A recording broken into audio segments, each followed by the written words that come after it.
দেখছেন চ্যানেল 9। প্রণব সাহা অপু আপনাদেরকে স্বাগত জানাচ্ছি। আমরা রোজ রাত 11টায় এই আয়োজন নিয়ে হাজির হই এবং আপনারা নিশ্চয়ই জানেন যে আমাদের সামনে বাজেট আসছে এবং এই আসছে বাজেটকে নিয়ে নানামাত্রিক অনুষ্ঠান আমরা প্রতিদিনই প্রচার করে থাকি এবং আজকেও সেটি নিয়ে একটু কথা বলার চেষ্টা করব।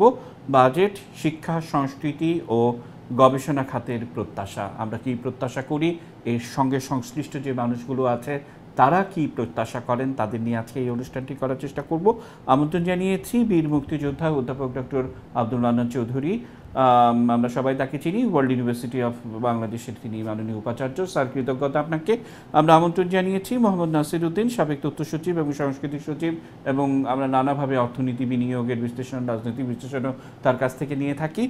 যে কথা বলছিলাম, মোহাম্মদ নাসির উদ্দিন, আপনাকে দিয়ে অনুষ্ঠানটি শুরু করতে চাই এবং যে কথা বলছিলাম যে বিশেষ করে আর দুদিন পরেই আনুষ্ঠানিকভাবে বাজেট অধিবেশন শুরু হতে যাচ্ছে এবং এবারের বাজেটের মোটামুটি যে ধারণা আমরা পেয়েছি যে 7,98,783 কোটি টাকার বাজেট আসতে যাচ্ছে এবং এটি মাননীয় প্রধানমন্ত্রী গেল বৃহস্পতিবার কিছুটা কাটছাট করে তিনি অনুমোদন দিয়েছেন। এবং আমার প্রশ্ন আজকে যেটি নিয়ে আমরা কথা বলছি যে শিক্ষা এবং সংস্কৃতি এবং গবেষণা, আমার কাছে মনে হয়েছে যে আসলে এই বাংলাদেশের 53 বছর আমরা পার করছি এবং এখানে আরও 53 বছর, আরও শত শত বছর এই বাংলাদেশ থাকবে, কিন্তু যে ধারাবাহিকতায় স্বাধীন সার্বভৌম বাংলাদেশ জাতিরাষ্ট্র প্রতিষ্ঠা হলো সেটার একটা গবেষণা, সেটি শিক্ষায়ও তার প্রতিফলন থাকতে হবে, সংস্কৃতিতেও থাকতে হবে এবং সব কিছু মিলে আমাদের জীবন ধারণের মধ্যে আমরা যেন সেটি ভুলে না যাই, সেটার বিনিয়োগ আমরা বাজেটে বরাদ্দ খুব বেশি পাই না। নাসির স্যার, আপনি যখন দায়িত্ব ছিলেন তখনও আমরা দেখেছি, এখনও দেখি। আসলে কি এই ব্যাপারগুলোতে ইন্টারেস্ট নেই, মানে যারা বাজেট করছেন তাদের কি ইন্টারেস্ট কম, মানে এভাবে কি আমি বলতে পারবো? নাসির স্যার কি যুক্ত করবেন? ধন্যবাদ আপনাকে। ইন্টারেস্ট কম বেশির বিষয়টা ভিন্ন। আমরা যেটি বলছি যে আগামী বৃহস্পতিবার আমাদের মহান সংসদে 2024-2025 অর্থ বছরের বাজেট উপস্থাপন হবে। প্রায় 8 কোটি, অর্থাৎ 7,96,900 কোটি টাকার বাজেট হবে। এবং সেই বাজেটে এমন কিছু সময় এই বাজেটটি উপস্থাপন হচ্ছে যখন আমাদেরকে টাইট ফিসকাল পজিশনের মধ্যে দিয়ে যেতে হচ্ছে। একদিকে ইউক্রেন রাশিয়া যুদ্ধ, মধ্যপ্রাচ্য, অশান্ত মধ্যপ্রাচ্য, রেমিটেন্স প্রবাহে আমাদের কিছুটা খরা যাচ্ছে এবং বিভিন্ন ধরনের জিনিসপত্রের দাম বৃদ্ধি, এর মধ্যে সরকারকে একটি কঠিন সময়ের মধ্যে এই বাজেটটি প্রণয়ন করতে যাচ্ছে। এবং এই বাজেটের মধ্যে আমরা দেখব যে কতগুলি যে সেক্টরের কথা আপনি বলেছেন, শিক্ষা সেক্টরটা আমি স্যারের জন্য রেখে দিচ্ছি, স্যারই সেটি বলবেন। শুধু এটি বলবো যে শিক্ষার expenditure is not expenditure, it's a investment. তো স্যার এখানে ডিটেলস বলবে। আমি যদি কালচারাল সেক্টরের কথাটা বলি, গত এই অর্থ বছরে আমাদের 699 কোটি টাকা এই কালচারাল সেক্টরে বরাদ্দ ছিল। সেই হিসাবে যদি 996 কোটি টাকার 1% কোটি, তাইলেও 79 কোটি টাকা। তারও যদি পয়েন্ট আরেকটি দিই, অর্থাৎ 0.1% হচ্ছে আমাদের বাজেট। এটি কোনো পার্সেন্টেজে ফেলানো যায় না এবং সিগনিফিক্যান্ট কোনো হিসাবের মধ্যে পড়ে না। তো এই জায়গাটায় যেমন একটা হচ্ছে নেগলেক্টেড, আমরা বলবো যে ঠিক প্রপার গুরুত্বটা দেওয়া হয় না। কারণ একটি দেশকে উন্নয়নের জন্য যেটি দরকার, সংস্কৃতি মনা, প্রগতিশীল, মুক্তিযুদ্ধের চেতনার একটি মেধাবী জনগোষ্ঠী প্রয়োজন। যে জনগোষ্ঠী শিক্ষা মন্ত্রণালয় হয়তো শিক্ষার বিষয়টি দিবে, কিন্তু সংস্কৃতির সাথে যদি সংযোগ না থাকে, সেই শিক্ষাকে কার্যকরী শিক্ষা করতে হলে আমাদেরকে যে যেটি প্রয়োজন সেই জায়গায় আমরা ঠিক প্রপার থ্রাস্টটা দিচ্ছি না। দ্বিতীয় হচ্ছে, আরেকটি প্রশ্নের সাথে সাথে আসে, আমরা যে বরাদ্দ দেই সেই বরাদ্দ কি আমার খরচ করার সক্ষমতা আছে? আমি দেখেছি আমার সময়ে আমরা সর্বোচ্চ আমরা 80% আমরা নিয়েই যেতে পেরেছিলাম, তাও রিভাইজ বাজেটের পরে। এখন আমাদের বাজেট এই সেক্টরে আসলে যারা কাজ করেন তাদের এই সেক্টরে আমরা খরচের যে ক্যাপাবিলিটি, সেই জায়গায় কিন্তু তাদেরকে যথেষ্ট, আমরা বলবো যে ঘাটতি রয়েছে। অর্থাৎ বাজেটের যে বাস্তবায়ন, সেই বাস্তবায়নের সক্ষমতা কিন্তু এখানে কম। জি যে স্যার, যেই আমি শাসন আসবো আপনার কাছে। আমি একটু মান্নান স্যারের কাছ থেকে শুনে আসতে চাইবো। মান্নান স্যার, আমার একটা অন্য রকম প্রশ্ন আপনার কাছে, যে আমি বাংলাদেশের বয়সটা যত এবং আপনি ঠিক যেভাবে বেড়ে উঠেছেন, আমি বলবো যে একেবারে মুক্তিযুদ্ধ থেকে ফিরে এসে বাংলাদেশটা বড় হয়েছে, আপনি চোখ কান খোলা রেখে বাংলাদেশটাকে দেখেছেন, মানে আমার অবজারভেশন, মানে আমি আপনার জায়গায় থাকলে হয়তো আমি সেটাই করতাম।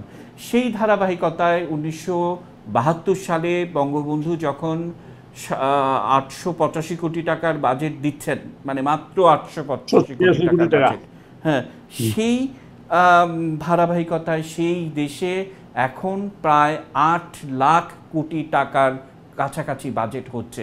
নিঃসন্দেহে এটা অনেক বড় ব্যাপার, কিন্তু ওই যে বলছি যে আমরা কেউ থাকবো না, কিন্তু থাকবে এদেশের মানচিত্র, মুক্তিযুদ্ধ, স্বাধীনতা, গবেষণা, এই ব্যাপারগুলো কিন্তু থেকে থাকবে। কিন্তু এখানে একেবারে 1% বরাদ্দ আমরা দেখি না। আপনার কি মনে হয় না যে এগুলি নিয়ে আরও বেশি ভাবনা চিন্তার প্রয়োজন রয়েছে? মান্নান স্যার কি যুক্ত করবেন? আপনাকে ধন্যবাদ। আমরা থাকবো না ঠিকই, কিন্তু আমাদের পরও মানুষ থাকবে, এবং যে মানুষের জন্য আসলে আমরা চরম আত্মত্যাগের মাধ্যমে স্বাধীনতা অর্জন করেছি, এবং সেই স্বাধীনতা অর্জন করার সাথে সাথে কিন্তু আমরা কতগুলো মূল্যবোধকে ধারণ করি।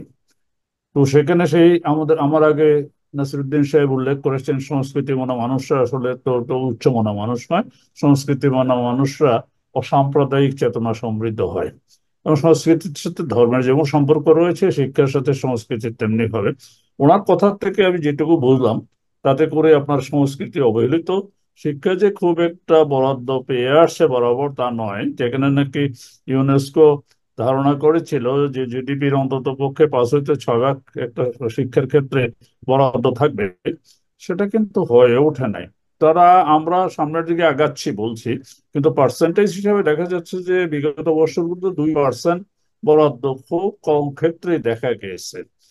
যদি আপনি যদি একটু লক্ষ্য করে দেখেন যে বরাদ্দের বিষয়টা, 2024-এ যদি দেখেন, 22-23-এ যদি দেখেন, তাহলে দেখা যাচ্ছে যে এটা ছিল 1.83%, তারপর সেটা কমে গিয়ে 1.76% হয়েছে। তার আগে 2.08% ছিল। তো এখন আমার কথাটা হচ্ছে, তো আমরা মানুষরা থেকে যাব, এবং এই মানুষগুলো সামনে আগাতে হবে। সামনে আগাতে হলে এই মানুষগুলোকে দক্ষ মানুষ হিসেবে আগাতে হবে, এবং এই মানুষগুলোকে সম্পদ হিসাবে আসলে আগাতে হবে। কারণ গোলক গ্রহ হয়ে কারোর কাছে হাত পা প্রসারিত করে অগ্রসর হওয়াটা, এটা আমাদের মনোবল বেদনার কারণ হয়ে দাঁড়াবে। কবর থেকেও আমরা বা শ্মশানের থেকেও আমরা, তখন আমার এই মনোবেদনাটা কিন্তু ধীরে ধীরে বেড়েই যাবে। সেই প্রেক্ষাপটে আপনার মানব সম্পদ সৃষ্টি করার জন্য, এবং মানব সম্পদ তো শুধু সৃষ্টি নয়, সেটাকে অত্যন্ত মানবিকতা এবং উচ্চ মানসিকতা সম্পূর্ণ মানব সম্পদ দক্ষ তো বটেই তৈরি করতে হবে। এটা করতে হলে শিক্ষার বরাদ্দ বাড়ানো একান্ত প্রয়োজন।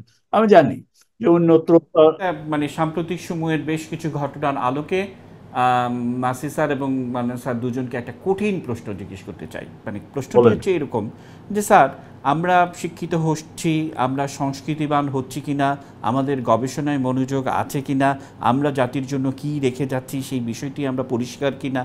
এখন একজন সরকারি কর্মকর্তার হাজার হাজার কোটি টাকা, হাজার হাজার বিঘার সম্পত্তি, হাজার হাজার বিঘার এখানে ওইখানে সেখানে কোথায় নেই, কিন্তু কথা হচ্ছে তিনি কি একটিবারের জন্য এই শিক্ষাটি নেননি যে এই কোনো কিছুই নিয়ে যাওয়া যায় না?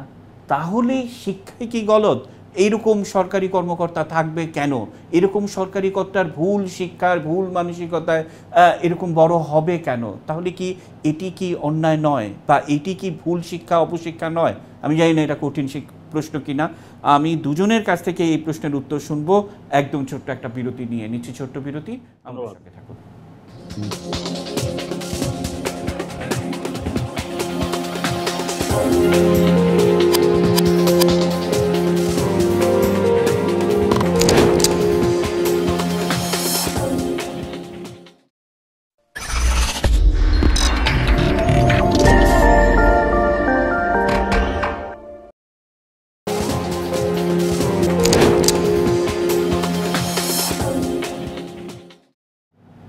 দেখছেন চ্যানেল 9, প্রণব সাহা অপু, আবারও আপনাদেরকে আমন্ত্রণ জানাচ্ছি। আমরা আজকে কথা বলছি বাজেট, শিক্ষা, সংস্কৃতি ও গবেষণা খাতের প্রত্যাশা। যেমনটা বলছিলাম, বীর মুক্তিযোদ্ধা অধ্যাপক ডক্টর আব্দুল মান্নান চৌধুরী স্যার এবং মোহাম্মদ নাসিরুদ্দিন দুজন আমাদের এই অনুষ্ঠান আজকে রয়েছেন। নাসির স্যার, বিরতির আগে যে প্রশ্ন ছিল সেই প্রশ্নের উত্তর জবাবে কি বলবেন? শিক্ষা যেমন মানুষকে মানে সমৃদ্ধ করে বা তাকে জ্ঞান আলো দেয়, তার সাথে নৈতিক শিক্ষার বিষয়টি কিন্তু যুক্ত থাকে। এবং আরেকটি হচ্ছে যে মানুষ যখন অপরাধ করে, সেই অপরাধে যদি বিচার না হয়, সহজে পার পেয়ে যায়, তাহলে সেটি কিন্তু তাকে এই দুর্নীতি করতে উৎসাহিত করে। সেই জায়গাটায় আমরা বলবো যে রাষ্ট্র কিংবা রাষ্ট্রীয় ব্যবস্থা সেই জায়গায় সঠিকভাবে লাগামটা টেনে ধরতে পারে নাই, বিচারের জি, আমি সম্মুখীন। আমি আমি একটু মান্নান স্যারের কাছ থেকে শুনে আসতে চাইবো যে স্যার, আমরা একটু নরওয়ের দিকে যদি একটু দেখি, যে নরওয়ে তার যে জিডিপি বা তার যে মোট বাজেট, সেটার প্রায় 28% শিক্ষা গবেষণা সংস্কৃতিতে ব্যয় করে, এবং সেটা আবার আলাদা আলাদা। মানে আমি বলছি রাশিয়ার কথা, জানি নিশ্চয়ই আপনি জানেন যে রবীন্দ্রনাথ রাশিয়া গিয়ে রাশিয়ার চিঠি নামে তার একটা বই, এবং কি অদ্ভুতভাবে তিনি বর্ণনা করেছেন যে মানবিক সত্তা, শিক্ষা, গবেষণা, সংস্কৃতি, সেটিকে বাস্তবায়িত করতে কি বিপুল আয়োজন লইয়া এই জাতি অগ্রসর হইতেছে, নিজ চক্ষে না দেখিলে বিশ্বাস করা যায় না। মানে রাশিয়ার চিঠিতে রবীন্দ্রনাথ বলছেন। আবার আমরা জাপানের দিকে দেখি যে দ্বিতীয় বিশ্বযুদ্ধের আগেও তাদের কত ধরনের সমস্যা, কিন্তু তার পরপরই তারা সমস্ত বড় বরাদ্দটা শিক্ষা, সংস্কৃতি এবং গবেষণায়, মানে এই তিনটি বিষয়ে জোর দিচ্ছি আমরা, এই কারণে সে তখন থেকে তারা এটি দিচ্ছেন। স্যার, আমরা কি এগুলি থেকে কিছুই শিখবো না? মান্নান স্যার। ও সবচেয়ে বড় প্রসঙ্গ হচ্ছে আমাদের এখানে ওই যে আমরা ইতিহাস অধ্যয়ন করি, কিন্তু ইতিহাসের শিক্ষাতে কোনো শিক্ষাই গ্রহণ করি না। আমরা শিক্ষা দান করি, অন্যের সৃষ্ট শিক্ষাটাকে আমরা এখানে বিতরণ করার চেষ্টা করি। সেখানে করি কি, যিনি নাকি শিক্ষার্থী তার কানের মধ্যে, এবং তাকে মনে করি একটা জাহাজ, সে তাকে বিদ্যার জাহাজ বানাবার জন্য কানের ভিতরে কুমন্ত্রণা সুমন্ত্রণা দুই ধরনের দিয়ে থাকে। কিন্তু জ্ঞান দান করাই সবচেয়ে বড় কথা নয়।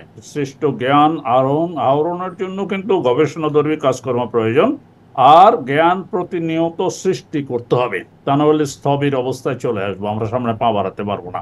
তো আমরা যদি স্থবির অবস্থায় পড়ে চলে আসি, তাহলে আমাদের ওই যে আমার আগের কথার সাথে সঙ্গতি রক্ষা করে বলবো, যদি স্থবিরে আমরা হয়ে যাই, তাহলে পেছনের দিকে আমাদের গতিটা বেড়ে যাবে। ভূতের পা নাকি পেছনের দিকে, আমরা এরকম ভূতের মতো পেছনের মতো মানুষের মতো সামনের দিকে আগাইতে পারবো না।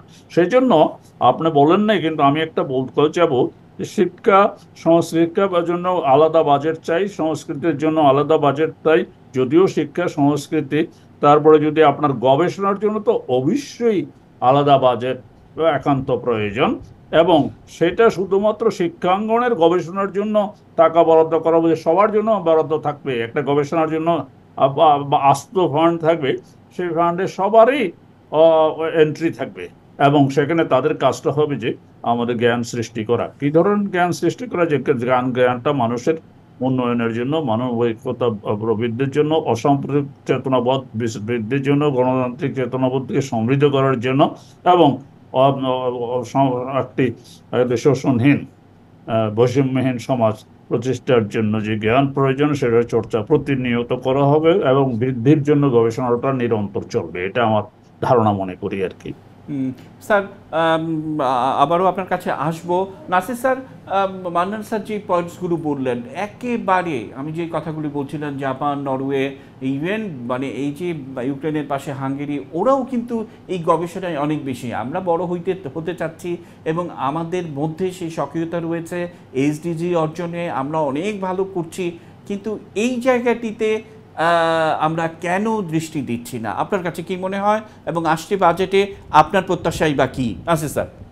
বাজেটে আপনি যদি দেখেন যে বাজেটে যে পরিমাণ গবেষণায় অর্থ বরাদ্দ হয়, তার অনেক কিছু হয় কিন্তু সেকেন্ডারি গবেষণায়, মৌলিক গবেষণায় কিন্তু স্যার যেটি বললেন যে রাষ্ট্রকে মানে আগায় নিতে হলে আমাদের কি, আমাদের জ্ঞান সৃষ্টি করবে, সেই জায়গাটাই কিন্তু আমরা ঠিক মতো করছি না। আমি একটু ছোট্ট একটি উদাহরণ দিয়ে আমি শুরু করি। সেটি হচ্ছে জাপানিজ উইজডম, বাচ্চাদের উইজডম শেখানো হয়, if it is not yours don't take it, if it is not right don't do it, if it is not true don't say it. এই যে উইজডমগুলি শেখানো হয়, আমাদের এই উইজডমগুলি আমাদের শিক্ষার প্রতিটা স্তরে যদি আমরা এটা স্মরণ করি। এবং আরেকটি যে প্রশ্নটা আপনি আপনি খুব কঠিন প্রশ্ন যেটি করছিলেন যে একজন সরকারি কর্মকর্তা এত টাকা এত কিছু আয় কেন কেন, তার মধ্যে কি একটু ভয় নাই যে তাকে এর বিচারের সম্মুখীন হতে হবে বা এটির হিসাব দিতে হবে? এই হিসাব দেওয়াটা যদি সে তার মনের মধ্যেও থাকতো তাহলে এই কাজটি সে করতে পারতো না।